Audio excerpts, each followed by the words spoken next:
जणे साधु गोटे सुंदर वाक्य कहिथिले, पकेट खाली थाई मध्य मागिथिबा जेकोनोसी जिनिस पाई मना करंती नाही। मु मो बापांक ठारू धनी व्यक्ति एपर्यंत देखी नाही। आमे समस्ते मांक विषय रे अनेक कहानी और कविता पढ़ीचे और शुणीचे मध्य, किंतु केवल माँ ही गोटे पिला पाई सबु किछि करे ता नुहे। गोटे पिला पाई बापा मध्य तांकर निजर सर्वस्व न्यछावर करि दियंती, किंतु बापा सबु किछि करि मध्य नीरव रुहंती।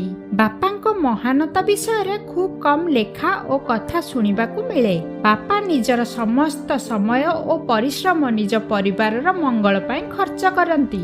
एसबु परे मध्य से केवल समस्तिंक मंगल चिंता करंती। आसंतु जने पितांक महानता विषय रे गोटे सुंदर कहानी सुनिबा। ए कहानीटी केवल से पितांकर नुहे, आम पितांकर मध्य होई थाई पारे। से आम पई सबु किछि करि मध्य केबे आमकु जानिबाकू दियंती नाही से आम पई कोन सब त्याग करिसंती। गोटे सहर रे गोटे मध्यवित्त परिवार रहुथिले। परिवार कहिले 3 जण सदस्य थिले, स्वामी, स्त्री और तांकर एकमात्र पुत्र। पुअटी डाक्तरी पाठ पढुथाए। पुअटी को तार बापा सबु बेले कहउथांती, पुओ तू पाठ पढ़ारे फोकस कर, जणे भल डाक्तर होई असहायंकु साहाय्य कर। किंतु पुओ तांकर कथा को सर्वदा टाळी थाए। पुअटीर गोटिए इच्छा थाए, ताकू गोटिए नुआ बाइक दरकार। तार सांग मानक निकटरे अनेक दामी दामी गाड़ी थाए, किंतु ता निकटरे किछि भी न थाए। से सर्वदा कुहे, बापा मो पाई गोटिए बाइक किनि दियो। मो सांग माने समस्ते गाड़ी नहीं आसुछंती, मु चाली चाली कॉलेज जाउछि। एपरि केते दिन चलिबो, मोर गोटे बाइक टे दरकार। एही कथा को नहीं से ओ तार बापा जुक्ति तर्क हुअंती। गोटिए दिन तार बापा क्रोधरे ताकू अनेक कथा कहिले। बापा कहिले, तू बुझी पारिबु नाही, मु केते कष्टरे ए परिवार चलाउछि। एही परिवारर आवश्यकता पूरण पई दिन राति मु परिश्रम करूछि। बापांक ठारू एपरि कथा सुनी पिलाटी अत्यंत क्रोधित होई गला। से सही मुहूर्त रे चिंता कला, आज मु ए घर छाड़ी चली जिबी। ए परिवार रे मु रहिबी नाही। एपरि चिंता करी खराब लोकंग सह मिलामिशा करिबा आरंभ करिदेला। तार मनरे अनेक किछि चली थाए। से विचलित होई कोन करिबो चिंता करि पारु न थाए। हठात ता मुंड को आसिला, मु आज ही घर छाड़ी देबी, कारण आज कालीर पिला माने खूब शीघ्र रागी जाई किछि ना किछि भूल निष्पत्ति नै जाई थांती। सेही परि क्रोधरे से पिलाटी मध्य एही परि एक भूल निष्पत्ति नबाकू चिंता कला। से मने मने गुणुगुणु होई कहि चली थाए, बापांको घरे रहुछि, सेथिपाई से मोते एपरि कहउछंती। मु ए मुहूर्तरे ही ए घर छाड़ी चली जिबी। एही परि चिंता करी से अत्यंत क्रोधरे घर बाहरी चली गला। सेही समय रे तार माता पिता किछि काम पाई बाहर को जाइथिले। पिलाटीर मुंडरे अनेक खराब चिंता चली थाए। से उठी घर छाड़ी जिबाकू बाहरिला। ठीक एही समय रे से टेबुल रे बापांकर पर्स थुआ होइथिबार देखिला।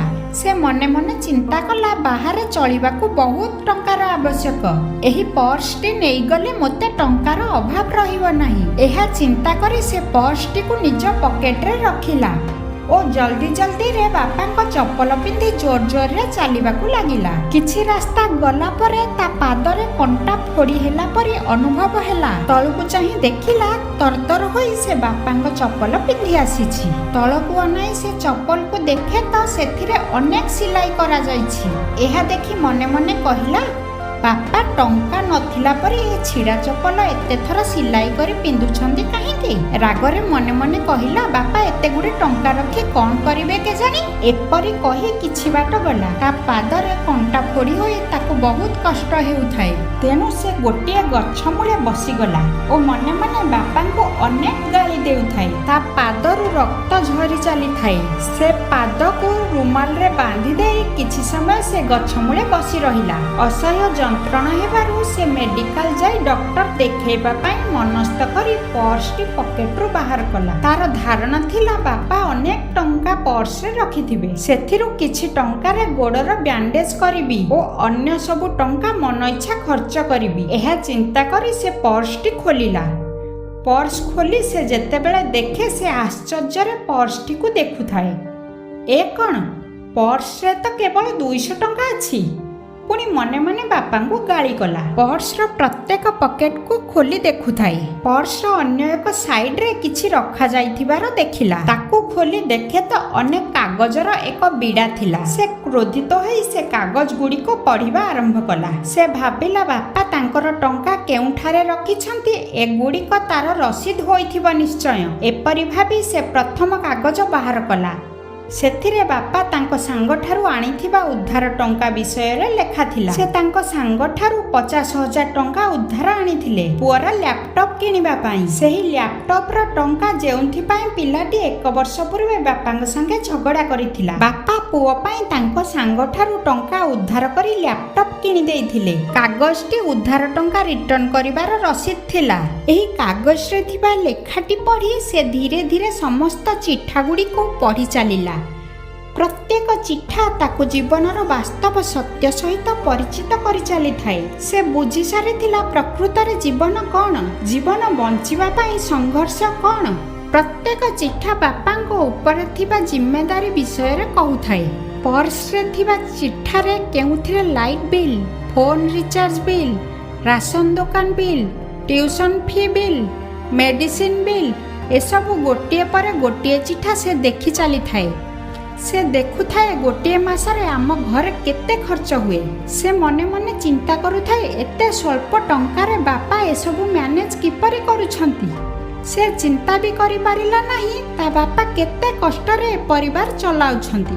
ସବୁ ବିଲ୍ରେ ଘରର ସମସ୍ତ ସଦସ୍ୟଙ୍କ ଖର୍ଚ୍ଚ ଥାଏ, ସେଥିରେ ନିଜ ପାଇଁ କିଛି ବି ନଥାଏ।